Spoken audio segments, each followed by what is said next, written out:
Le damos la bienvenida a Juan José Olaizola, representante nacional, integrante del Partido Nacional, ex viceministro de Transporte, además, así que estos temas de alguna manera fueron parte de su agenda diaria. Y a los cuales tendrá su expertise, por supuesto. Además, es el presidente de la Comisión de Transporte de la Cámara Baja, de la Cámara de Representantes. Si bien todas estas cosas que nosotros estábamos comentando en el día de hoy se vivieron en la Cámara de Senadores, en la Comisión de Transporte de la Cámara de Senadores, obviamente es una temática que permea, ¿no?, hacia la Cámara Baja y a la comisión que Juan José integra. Juan José, gracias por venir. Gracias a ustedes, un gusto. Bueno, ¿cómo venís siguiendo este tema en general, ¿no? Hoy yo escuchaba, entre otras cosas, a la ministra decir que esta guía, que fue, por lo menos dentro de las cosas que yo escuché, era la primera vez, y ahí apelo a tu experiencia en la anterior gestión, que en realidad la guía existe hace 25 años, que quizás es un tema de que no se aplicó o que se ha tenido que ayornar. ¿Qué podés decir al respecto, no? Exacto. Este instrumento surge en la época del gobierno del presidente Jorge Valle, año 2001 creo, si no me equivoco, sí, 2001, como un instrumento legal. Después la reglamentación se hace en la época del presidente Mujica, en el gobierno del presidente Mujica en 2013. Y después ha tenido distintas instancias en lo que tiene que ver con su implementación efectiva. La más conocida seguramente es el famoso SICTRAC, que se intentó hacer en el último tramo del gobierno del presidente Vázquez, que era un sistema por el cual se preveía colocar en cada camión una especie de caja electrónica de origen chino, de costo $500 cada equipo de esos por camión, y que además generó una serie de cuestionamientos fuertes en amplios sectores del transporte. Nosotros en ese momento integrábamos también como legisladores la Comisión de Transporte y dijimos que nos oponíamos a la implementación de ese sistema por varias causas. Y cuando llegamos al gobierno cumplimos con lo que habíamos dicho, y el SICTRAC, que venía en proceso de implementación, se detuvo, no llegó a implementarse, y se empezó a trabajar en un sistema alternativo al SICTRAC, que tenía varios problemas importantes. Yo a veces escucho ahora a algunos transportistas hablar de los costos. Que tenía el nombre medio impronunciable también. El SICTRAC. Sí. No, el SIGEFLOT. El SIGEFLOT. Ahí está. No me podía acordar. Cuando se habla de los costos, yo recuerdo, nadie se acuerda que costaba $500 por camión. Imagínate si ahora se fuera a implementar un sistema que costara $500 por camión. Bueno, eso se ahorró en la época del gobierno del Partido Nacional y con la decisión del Ministerio de Transporte de no llevarlo adelante. Que además tenía varios temas complicados, porque ¿cuál es el fondo del tema? La realidad de transporte de carga, no hay una realidad de transporte de carga, hay muchas realidades. No es lo mismo el transporte de Hacienda que el transporte internacional, no es lo mismo el camionero que va al puerto que el transporte de leña, no es lo mismo el fletero que el transporte de granos. Son realidades distintas, tienen distintas día a día, y entonces cuando vos creas un sistema muy rígido, muchas veces generás problemas para algunos de esos sectores. Capaz que a algunos ni les cambia el día a día porque ya lo tienen, de hecho, y hay otros sectores que les generas problemas. Entonces ocurre eso. Nosotros estamos a favor, y lo dijimos en el momento que fuimos gobierno, y no hemos cambiado de tesitura, de que exista una trazabilidad de la carga. Eso es importante, y es muy importante para el Ministerio de Transporte, porque el ministerio, que tiene que mantener la red vial en condiciones, es muy importante tener la información de por dónde van las cargas, por dónde aumentan, por dónde disminuyen. Eso es muy importante. Esa información es muy importante que el ministerio la tenga, que el país la tenga. Cuando por este tipo de guía o de instrumento se pretenden regular otras cosas, ahí es donde empiezan los problemas. ¿Y qué es lo que decís que se pretende regular? Por ejemplo, los temas laborales. Bueno, los temas laborales, de alguna manera, fueron como una consecuencia secundaria que saltó frente a diferentes reclamos. Ya lo hemos comentado varias veces, ¿no? Los unió la guía a muchos de estos camioneros y transportistas autoconvocados, pero los reclamos atrás de la guía fueron diversos.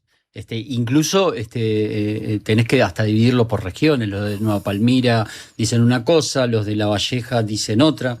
Porque son distintas realidades. Y nosotros siempre dijimos, cuando estábamos en el Ministerio también, que los temas laborales están en la órbita del Ministerio de Trabajo. no es el Ministerio de Transporte que tiene que estar en eso. El Ministerio de Transporte es tema de transporte. Los temas laborales son del Ministerio de Trabajo. Cuando los mezclas empiezan los líos. ¿Pero quién los mezcló? Bueno, si vos los transportistas. Si vos en esto metés la regulación de las horas de trabajo, todo eso, ahí empiezan los problemas. Eso tiene que ser reglamentado. O sea que tendría que haber una guía del Ministerio de Trabajo.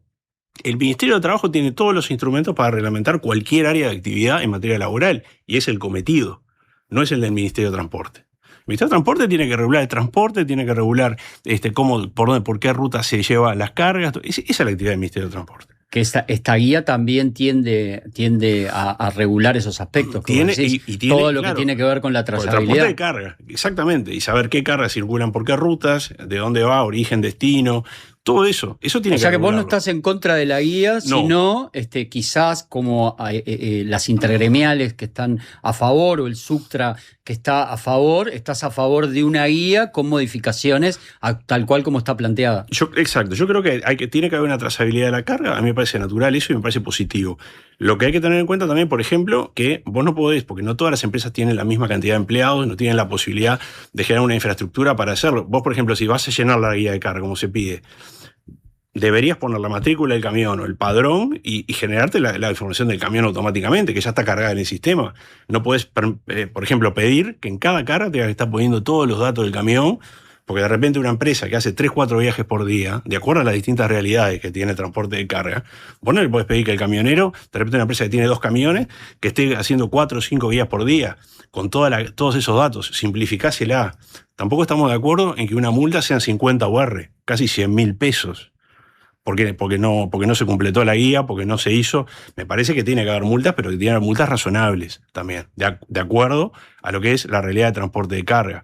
Yo creo que en esto se han juntado varios factores. El costo alto del gasoil que hoy tiene el transporte de carga y los combustibles en general que tenemos los uruguayos es un tema. Después, cierto hastío que hay por la cantidad de cargas que tiene la actividad productiva y el transporte también, que yo creo que también vino una especie de bueno, no, pará, otra más no. O sea, hay un poco de eso también en los reclamos que hemos visto. O sea, pero el problema sería, en todo caso, a nivel de pensando en costos, el problema sería la posibilidad de que te multen, porque la guía, bueno, al principio se hablaba de 12 unidades reajustables, 80 pesos, unidades indexadas, perdón, ¿no? Unidades indexadas, 80 pesos más o menos lo que se calculaba la guía. Después se dijo que no iba a tener costo. La ministra dice que no, pero algunos de los autoconvocados continúan diciendo que sí, que está en el documento que ellos recibieron.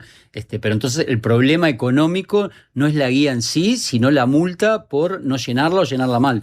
Hay varios problemas. Y lo que yo pero ahí apuntando al económico. Yo digo, bueno, eso me parece excesiva, es una multa excesiva, claramente excesiva. No me parece demasiado. Porque aparte de repente te pasa que por H o por B no cerraste la guía. La guía no quedó, la hiciste, no la cerraste.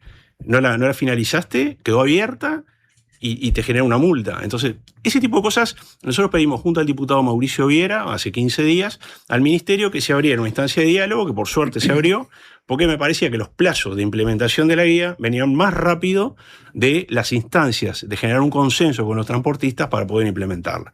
El Ministerio accedió a eso y abrió un periodo de un compás de espera para seguir conversando, y yo creo que hay que afinar estas cosas. Creo que hay que afinarlas entre el Ministerio y los transportistas para que se genere un instrumento que sea útil, pero que no sea una nueva carga para el transporte, en este caso, como sector de actividad del país. Ya que nombraste que el Ministerio se abrió al diálogo, también se abrió al diálogo el presidente de la República, recibió a un grupo de autoconvocados en Suárez y Reyes. Te pido una valoración política de la actitud del gobierno, entonces, en cuanto a este tema, desde el lado de un legislador de la oposición. ¿En el sentido que el presidente los recibió? Sí, que el presidente los recibió y que la ministra, por ejemplo, de motu propio pidió ser recibida por la comisión y ya ha recibido también algunos autoconvocados. Eso yo creo que el Uruguay es así, ¿verdad? Yo creo que el Uruguay es así. Acá es un país donde hay diálogo habitual y está bueno que así sea, ¿no? Eso me parece importante, eso espero que no se pierda, porque ese es nuestro país. O sea, el Parlamento está acostumbrado a recibir, nosotros cuando estábamos en el Ministerio recibíamos a todo el mundo que nos pedía una entrevista. Y bueno, y en casos en que, como este tema de los autoconvocados generó, y el sector transporte es muy importante para cualquier país, en Uruguay ni que hablar, generó ya una cierta atención pública, bueno, que lo reciba el presidente me parece que que es una buena señal para que este grupo traslade sus inquietudes y que también se puedan acusar recibo, ¿no? Juan José, voy a hacer algo técnico. Sí, me arrimo, perdón. Ahora sí. Más el micrófono. Ahora sí. Es radio y streaming, Radio. ¿verdad? Perfecto. ¿Te reuniste, en tu caso particular, te reuniste con autoconvocados? ¿Recibiste? ¿Te pidieron alguna reunión? No. ¿Fuiste, como otros legisladores de tu partido, alguno de los piquetes o de las zonas de concentración? No, he tenido contacto con algunos que los conozco hace años, porque a muchos transportistas los conozco de la época que era diputado, del primer periodo, en 2015-2020, así que he tenido contacto con ellos, pero no he tenido reuniones, he tenido contacto, sí, he hablado con ellos, con algunos de ellos sí, e incluso me han hecho llegar mensajes y eso, de algunos temas puntuales, pero no me he reunido, he hablado con ellos. Bien, vos sabés que acá en la diaria, en los diferentes programas, se trató el tema de varias maneras. No sé, estuvo Federico Hoffman, que viene de Un Solo Uruguay, pero habló Tulio Rodríguez también, que es uno de los que ha tomado como más repercusión mediática. Y acá en la diaria dijo, deslizó la frase que era algo así como: hago lo que quiero porque es mi camión y pago mis impuestos. ¿Qué pensás de eso, ¿no? De esa frase en sí y bueno, de esa actitud, digamos, de alguna manera, y si te parece representativa de un grupo de personas, ¿no? ¿Y qué significa eso? Eso es una pregunta para los analistas, me parece, no para un legislador. Yo qué sé, él tiene derecho a expresarse de la forma que quiera y decir lo que piensa. A mí me parece bien, en Uruguay hay libertad de expresión y cada uno puede expresarse de la manera que quiera. Ahí está, dijiste, hay libertad de expresión. Sí. Algunos autoconvocados lo ven como que de alguna manera se está atentando contra su libertad. Más allá de los temas de las multas, de los temas de lo engorroso que podría llegar a ser o no el proceso, sino que de alguna manera se están implementando más sistemas de vigilancia, ¿no?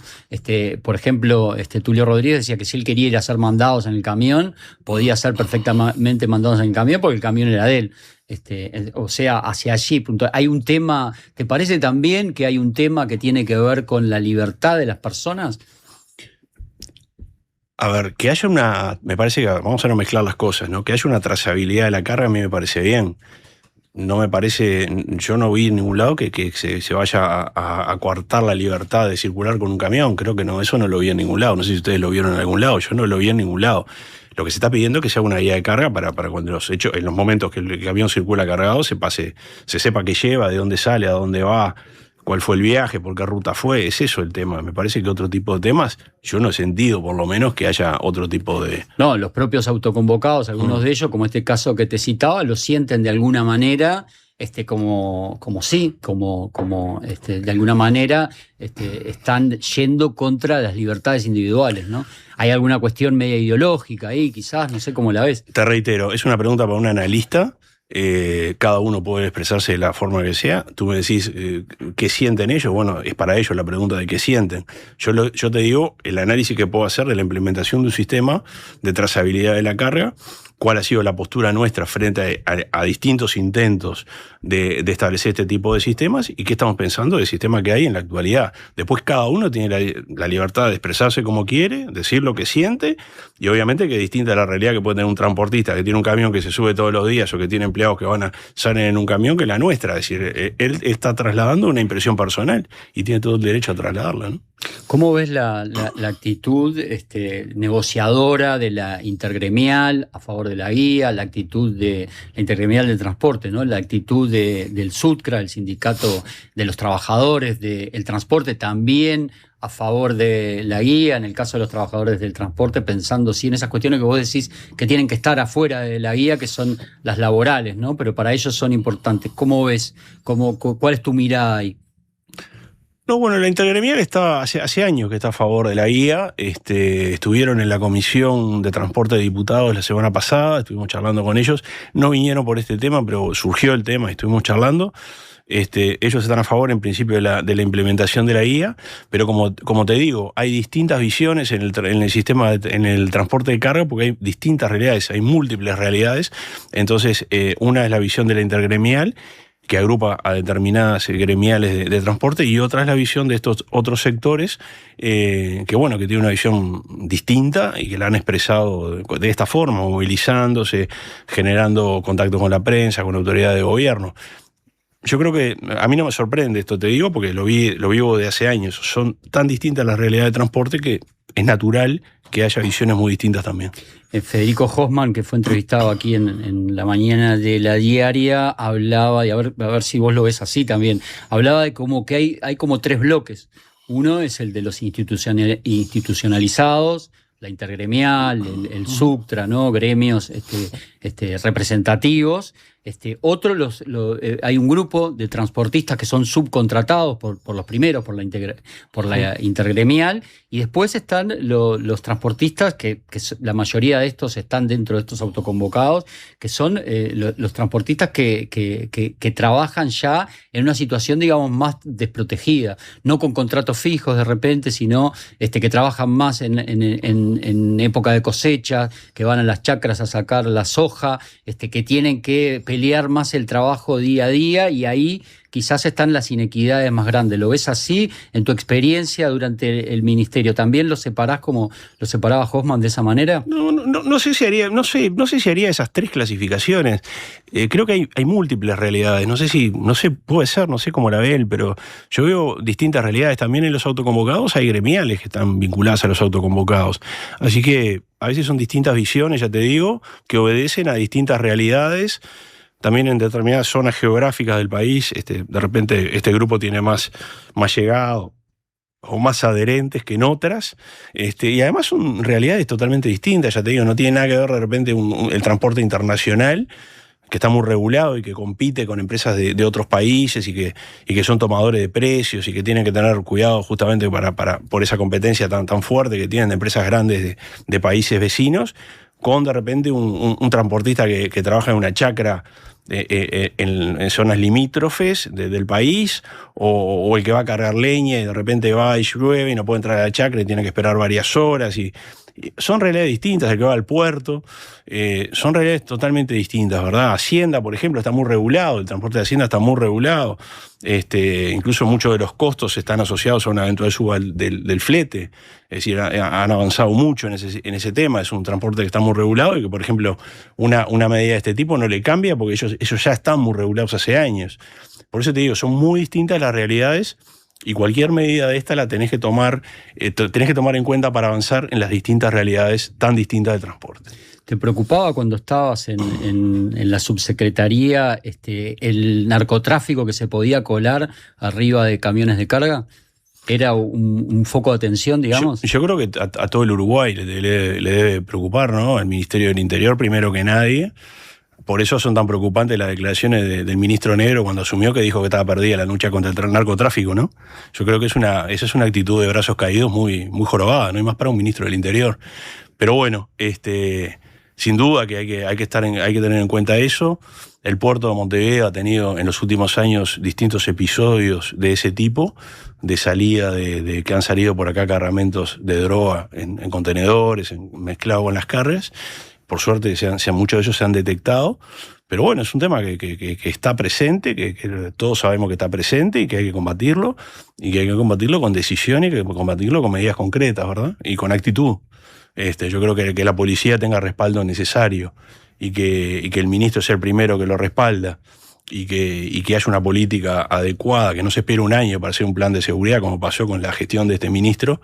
Me parece que son señales que no ayudan justamente a combatir ese tipo de flagelos. Una guía electrónica prolija es una buena señal para combatir esa posibilidad de transportar y llegar a los puertos en camiones que traen diferentes cargas, drogas, ¿no? Yo creo que la guía electrónica es un elemento que ayuda. Naturalmente nadie va a poner yo llevo droga, ¿no? en una guía, pero ayuda por lo menos para saber las cargas, de qué tipo, de dónde vienen, a dónde van. Hay a nivel de las autoridades que combaten este tipo de flagelos, también hay inteligencia, ¿verdad? Y se sabe más o menos cuáles pueden ser las cargas más más permeables a poder ser mezcladas con este tipo de sustancia, y qué cargas ya tienen muchísimo menos riesgo por de dónde salen o por yo qué sé, por ejemplo, lo dice, esto no lo digo yo, lo dice la gente que sabe, pero una carga que sale de un frigorífico conocido, que sale de ahí y va derecho al puerto y no para a ningún lado, y bueno, es una carga que tiene menos riesgo que de repente otro tipo de carga que se cargan con menos control o en lugares, o pueden pasar por otros lugares, o tienen distintas paradas, y pueden llegar a ser más permeables para este tipo de actividades, ¿verdad?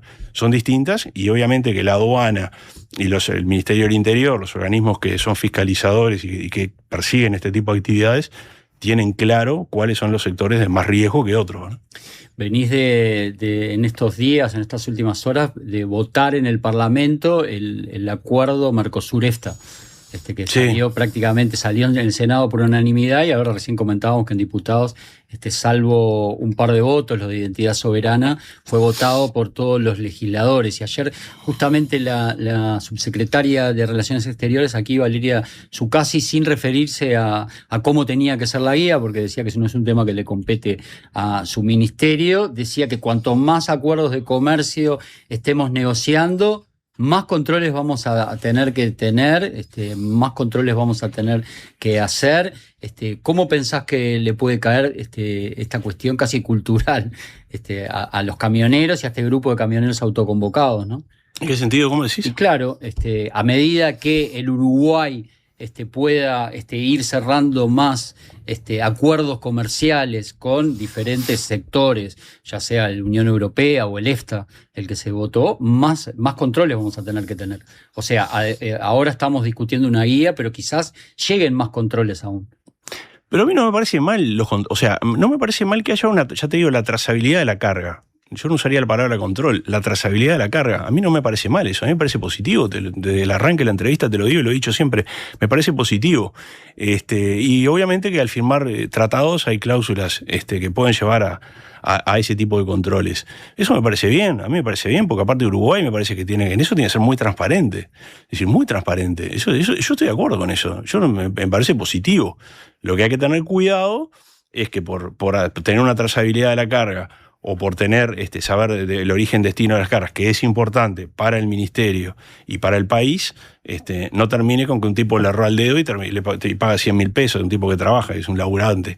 Eso me parece que hay que tener cuidado, así, en cómo lo instrumentás, ¿me entendés? No en la guía, no en la trazabilidad de la carga, sino en cómo lo instrumentás.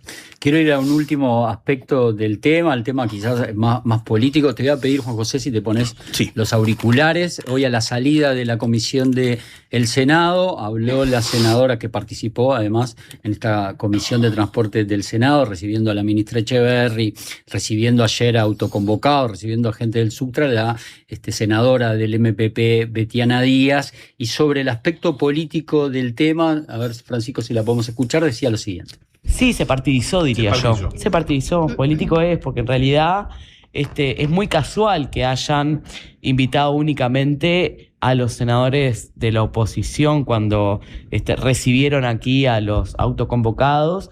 Nosotros entendemos que eso quedó saldado en el día de ayer, incluso quienes fueron más beligerantes en sus declaraciones con respecto a las medidas de gobierno terminaron agradeciendo la disposición de todos los partidos y así lo manifestamos. Entendemos, vuelvo a decir, que esto tiene un gran componente de un problema entre privados a la hora de cómo se genera la cadena de pagos, cómo se cumple o no con las tarifas que están establecidas por el ministerio, y eso genera una serie de dificultades que afecta a la rentabilidad, mucho más que la discusión sobre el precio de combustible o los salarios.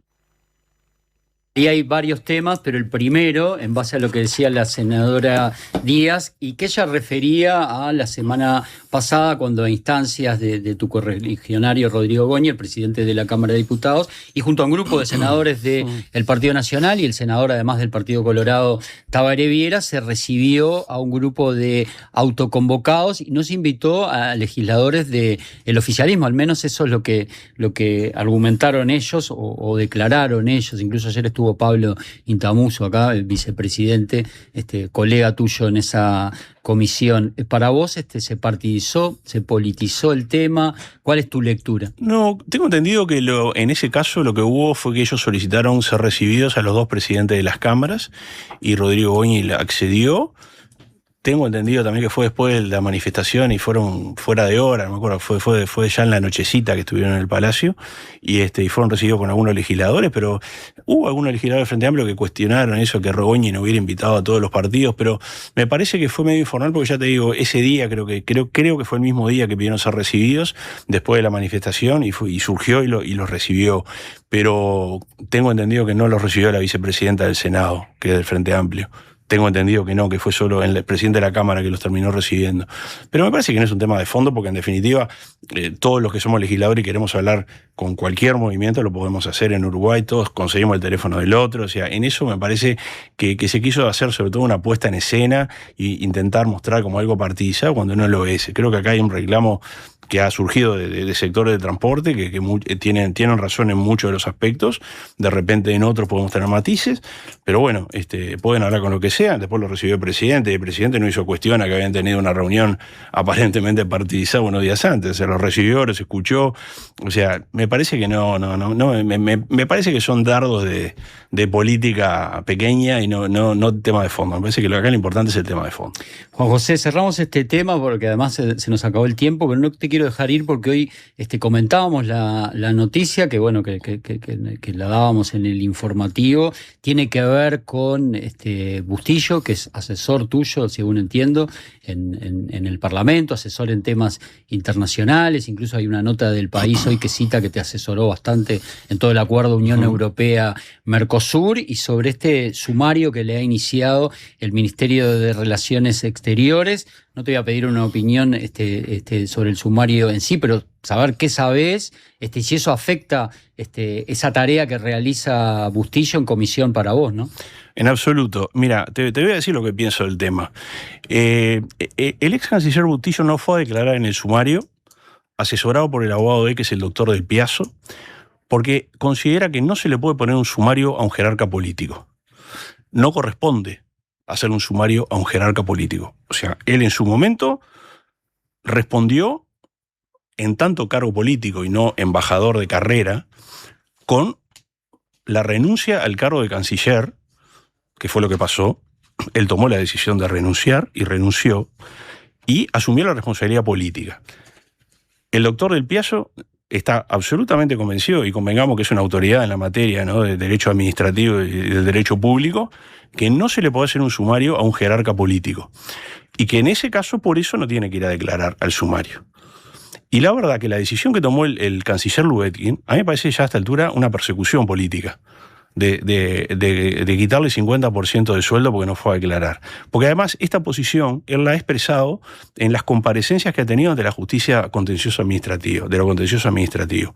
Tiene esa posición, no fue por no ir a declarar, fue porque considera que no es de recibo que se le haga un sumario a un jerarca político. Asesorado por Del Piazzo, entonces. Asesorado por el doctor Carlos Del Piazzo. Pero además, el tema de fondo que buscan en teoría averiguar, que fue la famosa reunión del expediente. Es un pedido del fiscal, que el fiscal Machado, ahora ya el fiscal Machado ya no está más, ¿no? Pero es un pedido que el fiscal le hizo al ministerio, ¿no? Es un sumario administrativo del ministerio. Claro, pero además, nace a través de un pedido del fiscal. Pero además. De investigación. Pero además, el supuesto hecho generador, que es la reunión famosa esa con que H. hubo, no sé cuánto. Donde le recomienda a H perder el teléfono.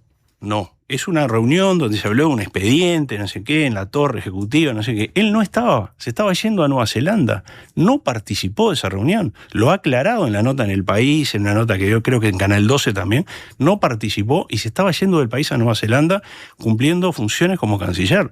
O sea que no tiene ningún sentido este tema. Es el expediente que lleva a Carlos Mata a presidencia, donde se da esa reunión, donde estaba el asesor en comunicación de la calle La Fluf, estaba Carolina H. y estaba Guillermo Maciel, y se le recomienda a Carolina H. destruir el documento. No tengo presente lo que pasó en la reunión, porque aparte yo... Bueno, fueron hechos públicos. Bueno, pero lo que le quiero decir es lo siguiente. Él no participó en la reunión y además se estaba yendo del país. No participó y se estaba yendo del país. Y además la opinión que le da el doctor Del Piazzo, fundada por una persona que es una autoridad en esta materia en Uruguay, le dice que no corresponde que sea un sumario a un jerarca político. El jerarca político responde con responsabilidad política, porque la responsabilidad que a él se le pretende atribuir no es en tanto funcionario del servicio exterior, que es hasta el día de hoy, sino como canciller de la República, que es un cargo político de designación directa de la presidencia. Entonces, son cosas distintas y él asumió su responsabilidad política en carácter de canciller y no corresponde a ser un sumario. Es la posición muy fundada que tiene el doctor Repiazo y que Bustillo, que lo eligió como abogado, responde y comparte esa posición y por eso es que no fue a declarar. ¿No va a afectar entonces la tarea que presta contigo como asesor? En absoluto. Bien, Juan Carlos Olaizola, muchas gracias. Juan José, perdón. Te bauticé. Me bautizaste. Te bauticé. Muchas gracias por estos minutos. Hablamos en cualquier momento. Un gusto.